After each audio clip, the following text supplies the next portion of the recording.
What's good, everyone? This is Artists of Truth. Right now, it is well after midnight. So, of course, um, my family is possibly sleeping.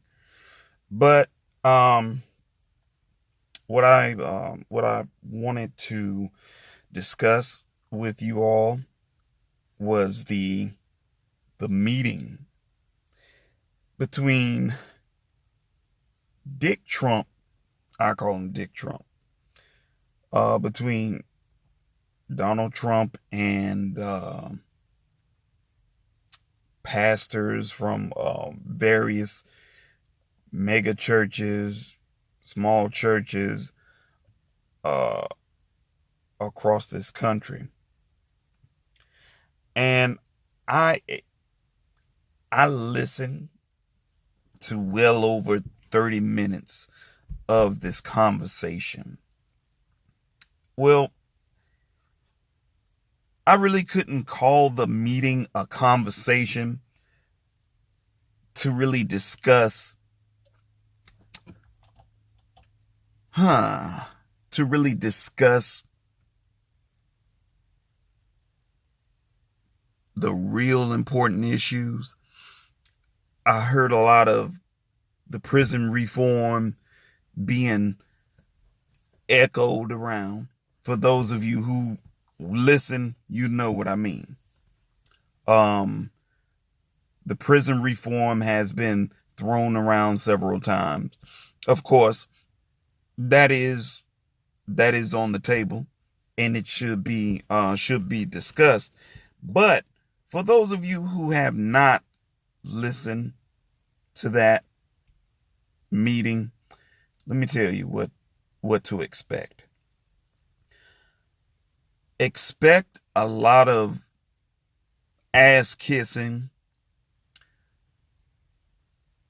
frequent tap dancing and coonery, and you know, just a lot of brown nosing, ass licking, you know.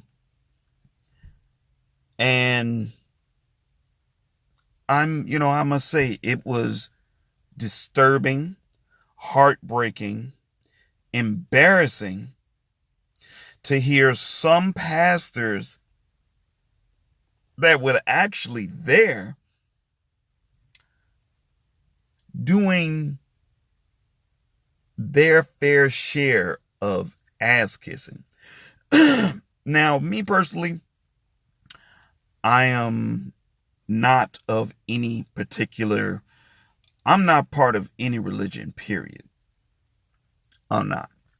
Some people may feel that, oh, I'm an atheist. No, I believe in, I know there's a higher power. So let's get that out of the equation. But three individuals, three pastors that I happen to listen to. One of them, Daryl Scott.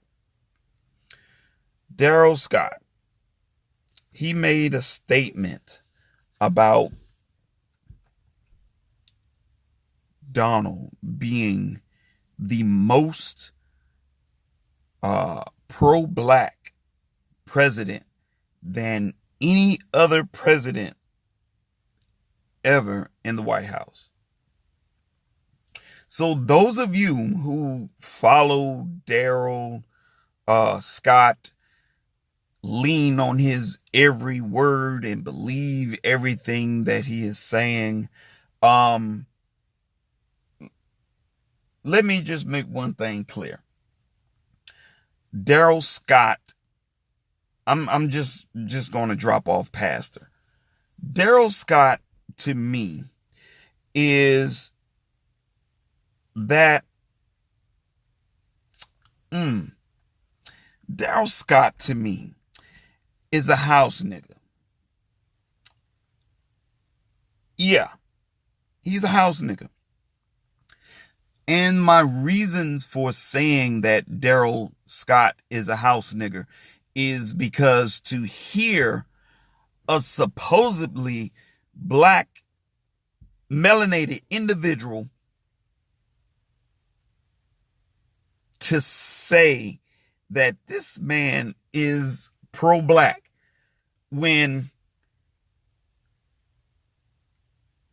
every single last pastor sitting at that table witnessed or heard at some point in their lives since this president has been in the White House. He has, one, degraded women. He has, two, insulted the religion of Muslims, characterized Muslims. 3, calling a black man a son of a bitch because he made the conscious decision to kneel during the national anthem, which, for those of you who know the national anthem, all 3 stanzas, and you're black, you should find that appalling, embarrassing, that even though the 3rd stanza was removed, that anthem was still being chanted. Okay. Number 4, to listen to this man shoot off his mouth about struggling Mexicans who just want to live in this country, make a life for themselves and their families, and you are separating the families, separating the children from their parents, and you are placing these kids, these children, in cages like they're animals. Like they're animals. Okay. Only for them to be subject to being molested. So, for all of the pastors that were actually sitting at that round table with the devil himself, and to know this individual, what he has said, what he has done, the controversy that he has brought not only on himself, but this country, and to suddenly buckle and become humble when he's standing next to Vladimir Putin, and then go against his own administration. I just need to know, how much are you pastors getting paid? I mean, it's already quite obvious that churches, they don't pay taxes. For those of you who don't know. Second of all, if you are a pastor of any church, as many churches across this country, why is it that you feel that you need to go to this round table, sit here and give thanks, or ask this asshole to help you? To me, it's like going to the devil, asking the devil to, can you help me? And the devil says, sell your soul to me. And I'm led to believe every single pastor, male or female, that sat at that table, not only have they sold their ass, they have given their soul to the devil. And I don't usually talk like that, about the devil. But when you see people and they expound evilness and hatred towards another human being, that is the devil. That is the devil. And it's sad, you know? It's sad. So let me get back to Daryl Scott. Daryl Scott, pro-black. Okay. That's a fraud. That's a phony. I don't buy, and I didn't buy into anything that he was saying. Not at all. So the next pastor that actually came up was Harry Jackson. I believe it was Harry Jackson. Yeah, Harry Jackson. He's a pastor there in DC. Now, that individual's behavior left me utterly disturbed when I noticed towards the end of his well put ass kissing, he put his fist across his chest.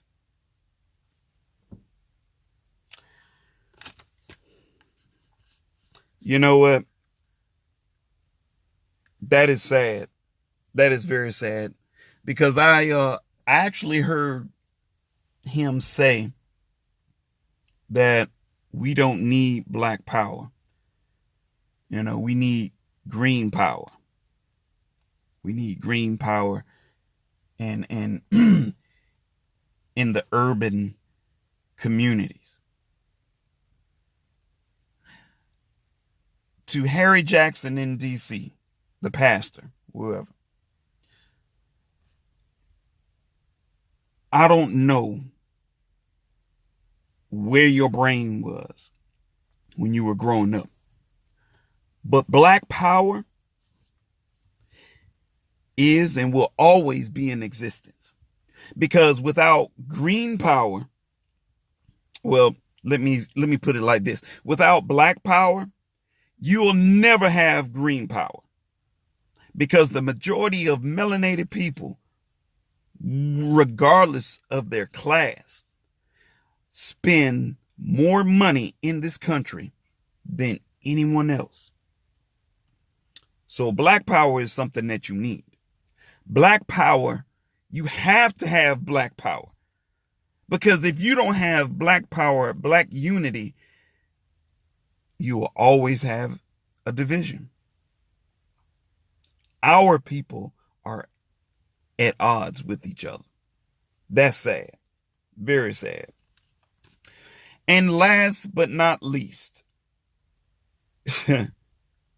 John Gray.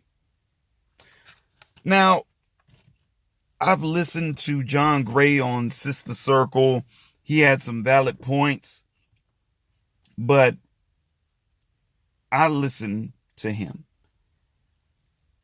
And even after that meeting, he had a phone call interview with a radio station. Now, what made it so interesting was, if I'm not mistaken, his wife suggested that he not go to the White House. But he said, God told me to go. First and foremost, God does not care about politics. That's just two categories that's just trying to merge. God didn't tell you to go there. God will tell you to go and lay your hands on someone who is sick, someone who is ill, someone who needs guidance. God would tell you to help those. God would not put you in a position next to the devil. Last time I checked, I didn't hear anyone saying that, oh, I was going to pray for the devil. That's what you're faced with right now. You should have listened to your wife, sir. Like, Mr. Gray, you should, wow, you really should have listened to your wife. Because even on this phone call interview, he regrets going now. Because he has mixed, he's getting mixed reviews.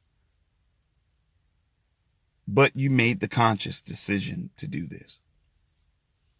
So, what I would like to say in closing is, we're living in a time where it seems like slavery is on the uprise. There's no real rehabilitation coming from these prison institutions. These men and women are coming out basically on their own. They're not being fully rehabilitated. They're being abused. And some of these pastors of these churches, big or small, you should never have went to that round table and sat down. Because all you're doing is ass kissing. And the people see that. The people are listening. And it's disgusting. It's very, very disgusting.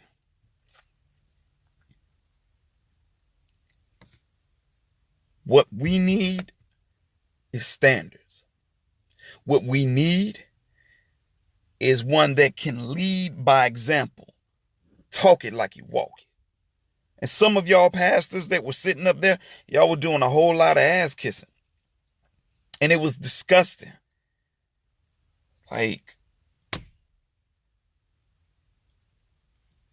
as many churches across this country,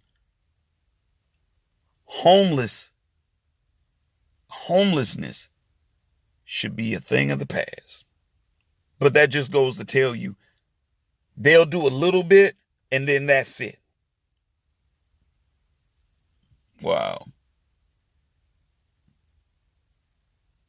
It was a waste of time, if you ask me. It was a waste. So keep this in mind. It's a whole lot of coonery and ass kissing. And to y'all and to you house niggas that feel that you're going to get by just by being an ass kisser, you're in for a rude awakening.